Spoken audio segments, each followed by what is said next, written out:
Almanya'da nasıl çok para biriktirirsin? Birkaç kuruştan bahsetmiyorum, daha büyük meblağlardan bahsedeceğim. Bu videoda çok güzel taktikleri söyleyeceğim ve bunları doğru şekilde uygularsan ayda yüzlerce hatta binlerce euro tasarruf edeceksin. Bu parayı da yıllar boyunca biriktirdiğini düşün. Yani zenginler böyle zengin oluyor işte. Yani öyle diyorlar. Ben daha tatmadım o duyguyu ama göreceğiz. Ki bu taktikler sadece Almanya özelinde değil, Türkiye'ye göre de ayarlayabilirsin kendine. Şimdi para biriktirmeyi düşünmeden önce her ay paran nereye gidiyor ve nereden geliyor bunu anlamak çok önemli. Çünkü birçok insan finanslarının genel bir resmine sahip değil. Günlük harcamaların nasıl biriktiğini hafife alıyor. Ben o kadar harcamıyorum hissine kapılmak çok kolay ama ufacık masraflar kar taneleri gibi büyük çığa dönüşebiliyor. Bu yüzden her ay nakit akışımızın nasıl göründüğünü bilmemiz lazım. Buna bakmadan bu videoda paylaşacağım ipuçları çok fazla işinize yaramaz. Bu harcamalar, taktikler herkes için değişebilir. O yüzden kendinize göre uyarlamalısınız. 0. adımdan başlıyoruz. Gelir ve giderlerini takip edeceksin. Kazandığınız her şeyi ve harcadığınız her şeyi listeleyin. Bunu Excel tablosuyla ya da bütçe uygulamalarıyla yapabilirsin. Hatta bazı bankacılık uygulamaları kendi bile tutabiliyor bunları. Evet, bu düzen istiyor ama bunu yapmazsan ipin ucu kaçıyor. Ben şahsen bütün aboneliklerimi, faturalarımı ve ödemelerimi görmek için bir app kullanıyorum. İsmini vermeyeceğim ama Store'a bütçe yazsam bile onlarca uygulama çıkıyor bunun için. Kendine uygun uygulamayı seçebilirsin. Bazı uygulamalar direkt banka hesabını bağlayarak harcamalarını görüyor. Yani buna güvenip güvenmemek sana kalmış. Bu konuda bir şey diyemem. Sıradaki konu elektrik ve gaz faturalarını optimize etmek. Farklı bir yöntem gibi gelebilir ama çok işe yarıyor ve ciddi para kazandırıyor. Mesela yeni bir daire kiraladıysan genelde sağlayıcının varsayılan tarifesine otomatik düşersin. Bu Almanya için geçerli arkadaşlar. Bu da genelde daha pahalı oluyor. Aylar geçtikçe sana elektrik ve gaz faturalarının fazladan yüzlerce euroya mal oluyor. Peki bu faturaları nasıl düşürürsün? Şöyle, ilk adım sağlayıcıları internette karşılaştırman gerekiyor. Almanya'da Check24 gibi harika karşılaştırma siteleri var. Farklı karşılaştırma siteleri de var. Check24'e bağlı değilsin. Yaşadığın bölgedeki en iyi elektrik ve gaz fiyatlarını buradan bulabilirsin. Gerçekçi olalım. Elektrik ve gazı belki başta bir kere düşünürüz, sonra unuturuz. Ama fiyatın arttığı ve yeni uygun sağlayıcıların çıktığı dönemler olabiliyor. Şartların değişmesi mümkün. O yüzden taahhütün bittiği gibi yeni sağlayıcılara bakacaksın. Çünkü değişim olunca genelde fırsatlar oluyor. Cashback oluyor mesela. Farklı fırsatlar oluyor. Sen o sağlayıcıyı seçtin diye sana para veriyorlar. Az buzda değil. 300-400 euro gibi paralardan bahsediyorum. 2 yıl sonra hop başkasına geç, o cashback sana tekrar gelsin. Elektrik ve gaz sözleşmelerini dikkatli takip edeceksin. Taahhüt bittiği gibi sözleşmeler genelde daha yüksek fiyatlara otomatik yenilenir. Bu yüzden yıllık olarak kontrol etmen gerekiyor ve hatırlatıcı kurman gerekiyor. Ayrıca çevrendeki insanlara, komşulara sor. Bazen lokalde çok iyi fırsatlar olabiliyor. Şimdi telefon ve internet paketlerinden bahsedelim. Almanya'da biraz çetrefilli ama doğru seçimlerle çok fazla para biriktirebilirsin. Bunun için yine aynı adres Check24 ve Verivox gibi sitelere bakacaksın. Geçen bir video çektim. 10 euro telefon, 20 euro internet kullanıyorum dedim. Millet çıldırdı. 2 GB internetin mi var? Güvercinle mi haberleşiyorsun? Oysa üzülüyorum. Bok atmak yerine sorsalar ben çok güzel bir şekilde cevabını vereceğim. Ama yok, milletimiz maalesef bok atma üstadı ve bu tarz konularda diyecek bir şeyim yok. Hayır, internet ve telefon faturası konusunda yalan söylemek bana ne kazandıracak onu da anlamıyorum. Neyse, uzatmaya gerek yok. Sen bu videoyu izliyorsun, o yüzden şanslı kişilerdensin. İlk geldiğinde Lidl'dan filan hat çıkarabilirsin. Hem ucuz hem yüksek paketli hem de kolay çıkıyor. Sonrasında taahhütlü tarifelere girersin ama dikkat et, Almanya'da taahhüt çok önemli. Bitmeden çıkamazsın, ona göre planını yapmalısın. Elektrik ve gazda olduğu gibi sözleşmelerini düzenli kontrol edeceksin. Gizli ücretler ya da otomatik yenileme ile eklenen paketler olabiliyor. Birçok insan sözleşmenin detaylarını okumuyor veya sorularını sormuyor. Genelde iş işten geçtikten sonra fark ediyorlar. Taahhütlü sözleşmeleri genelde uzun, 24 aya kadar çıkarabiliyorlar. Böyle uzun süre bağlı kalmak istemiyorsan dediğim aylık iptal edilebilen Lidl gibi hatlar daha iyi oluyor. 2-3 euro daha pahalı ama ileride tarifeye bağlı telefon almak istediğinde hemen iptal edebiliyorsun. Ev interneti için de aynı şey geçerli. Check24 gibi sitelere giriyorsun, cashback'li paketleri kapıyorsun. 2 sene rahatına bakıyorsun. Ama unutma, 2 sene sonra başka pakete geçeceksin çünkü çok fiyatlar artıyor.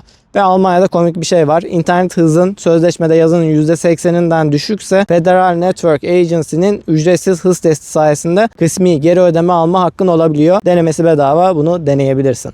Bir de malum Türkiye'den gelenler olabilir veya Türkiye'deki ailesine para göndermek isteyenler. Bunun için 2 tane site önereceğim. 2 site için de referans linklerini hem ekrana yansıtıyorum hem de açıklamalara ekliyorum. Faydalarını söyleyeceğim şimdi. İlk sitemiz daha önceki videomuzda da bahsettiğimiz gibi Remitly. Bu siteyi tanıtmadan önce şunu söylemek istiyorum. Ben 6-7 kez kullandım. Çevremdeki arkadaşlarım falan da kullandı.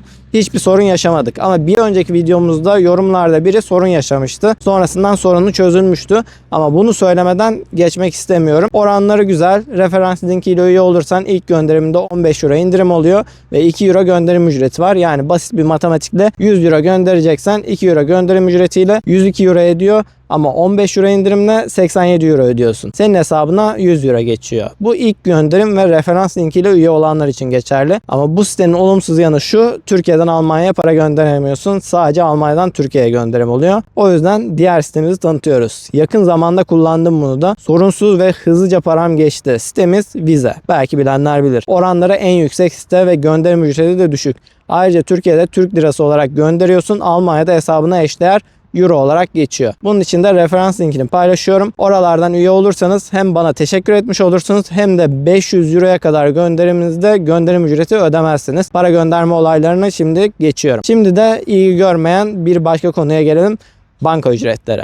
Banka ücretleri kesmesi en kolay maliyetlerden biri ama birçok kişi fark etmiyor bunu. Bu yüzden burada para kaybetmediğinden emin olalım. Almanya'da hesap açarken mutlaka ücretsiz bir banka hesabı seç. Birçok banka temel hizmetlerden ya da uluslararası transferlerden ücret alıyor. Hatta hesabı ücretsiz diye tanıtıyorlar ama 1000 euro giriş şartı koyuyorlar. Bu şartı karşılamazsan çat diye ücret kesmeye başlıyorlar. Ben şu an Postbank kullanıyorum. Aylık 800 euro hesaba girince ücretsiz oluyor. Şimdi bir tane daha banka açacağım. Kredi notunu yükseltmek için taktik. Ama bunu başka bir videonun konusu. Eğer merak ediyorsan yorumlara yaz. Kredi notunu arttırma taktikleri için de bir video çekeyim. Banka hesabı ile ilgili bir diğer nokta da ATM kullanımı. Ağ dışı ATM'ler bazen bir çekimden 5 euro veya daha fazlasını kesebiliyor. Yani resmen çöpe para atmak oluyor. Hangi ATM'lerin banka hesabında ücretsiz olduğunu öğren ve aklında tut. Benim bankamda şöyle bir özellik var. Barkod oluşturuyorsun, giriyorsun anlaşmalı revelerden onu okutuyorsun. Hatta anlaşmalı mağazalardan okutuyorsun. Rossmann, DM vesaire de oluyor.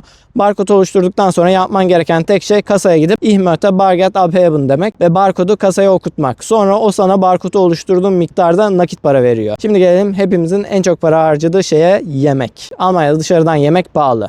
Ucuz paket servis kültürüne alıştıysan Almanya'da fiyatlar seni çarpabilir. Burada dışarıdan yemek söylemek mahvediyor. Bir bakmışsın ay sonu gelmeden para bitmiş. Özellikle içecekler, bahşişler vesaire derken her ay yüzlerce euro gidiyor. Peki bunun çözümü ne? İlk olarak dışarıdan yemek ya da sipariş olayına bir sınır koyacaksın. Kontrolden çok hızlı çıkıyor. Evde yemek yapmayı öğren. Farklı şeyler dene. Hem zevkli hem de ucuz hem de sağlıklı. Haftada birden fazla sipariş verme. Evde daha çok yemek yapacaksın. Biz şu an tüm öğünlerimizi evde yapıyoruz. Haftada bir dışarı çıkıyoruz.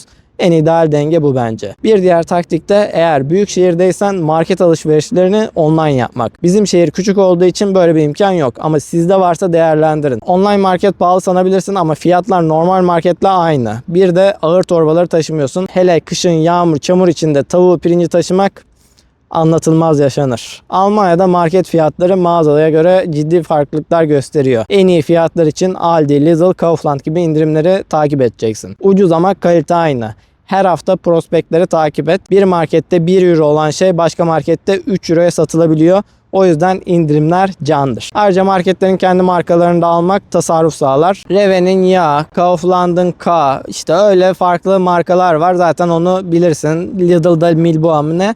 Onların kalitesi düşük değil. Almanya standartları zaten önem veriyor. O yüzden onları alabilirsin. Ucuz da oluyor. Şimdi gelelim sigortalara. Almanya'daki bazı sigortalar zorunlu, bazıları değil. Ama gereksiz olanları alırsan boş yere para ödersin. Önce sahip olduğun tüm sigortaları listele. Sağlık, sorumluluk, kaza, ev, araba ne varsa. Sonra her birini sorgula. Gerçekten gerekli mi? Şu anlık onsuz yaşayabilir miyim? Mesela genç ve sağlıklıysan yaşlılara hitap eden ekstra sağlık paketlerine ihtiyacın olmayabilir. Bir diğer konu da sigortadaki self risk yani muafiyet kısmı.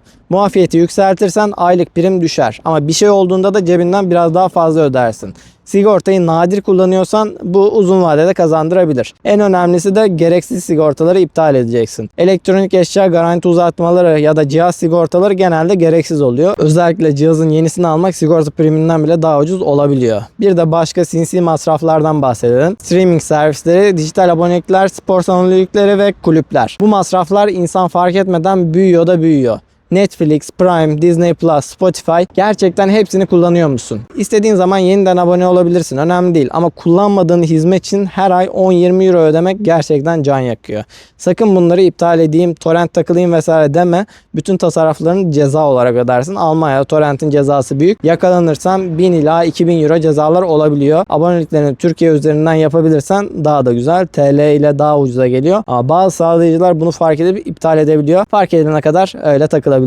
Son olarak da kıyafet, elektronik, yani kısaca internetten bir şey mi alacaksın? O zaman Idealo sitesine gireceksin. Bu Türkiye'deki Akakçe gibi bir site. Bütün siteleri karşılaştırıp en ucuzlarını sana gösteriyor. Benim söyleyeceklerim açıkçası bu kadar. Senden başka tasarruf taktikleri varsa yorumlara yaz. Kanalımıza abone olmayı ve videoyu beğenmeyi unutmuyoruz. Sizleri seviyoruz.